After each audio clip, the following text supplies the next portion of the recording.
These are marigolds. In Dutch they are called Afrikaantjes, which means little Africans. And they're, as you can see, they're happy flowers. And they have these wonderful shapes and colors, from orange to a bit reddish brown. Lots of shapes in the flowers as well.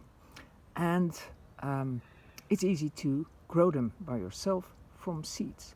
And you can get these seeds from these flowers as soon as the flowers are already blooming. And we can look at them here. For instance, this dark one over here is done.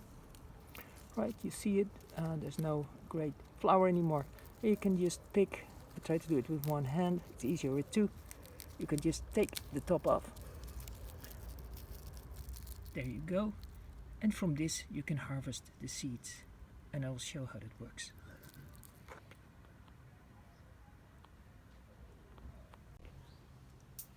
So here you have the same seed heads, one of which I just took from the plant.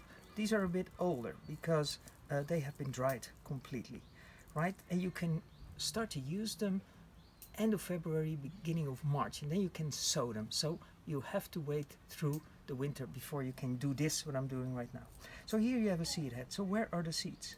Well, the seeds are inside. You have to break the outside open a bit, right, like this. And then you see these wonderful needle-like structures. I'll put them in my hand here and show them to you.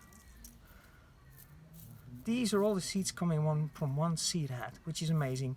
What is it, about 30 maybe or something, or 50? Right, so these are the ones we're gonna sow. And then you need a pot with fresh soil. I just put fresh soil in there. Make sure the pot you use has holes so that the water can flow through it.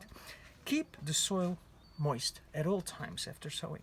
So I'm going to sow these sort of liberally. You don't need to be too neat with this, but actually you see that one seed head would already really suffice. Let's do another one. It doesn't really matter in the end. Do another one here. This is a smaller one. I break it open again, so it's another example, and I spread them a little bit. This should really do, right? And what you then do is cover them with a little bit of fresh soil, like I'm doing here,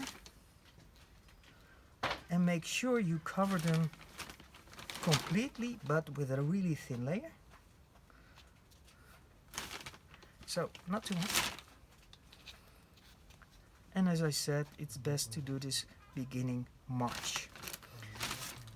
And when you do this beginning March, you may see the first plants, the first seedlings already within a few days. And you do this indoors. It's really important. So keep the pot or the tray, whatever you do it in, indoors.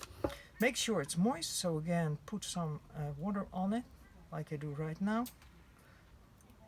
And then it's basically done. So wait a few days. The seedlings come on, and in some 6 weeks time, so around April 15 or so, you can either, if it's really full, place them as separate plants, or with 2 or 3 colics in another pot, or you leave them if it really looks nice, and will give you flowers throughout the summer, right? Always make sure, like I did with these ones, to get the dead or the old seed heads out of the plant. You can break them like I showed you in the beginning.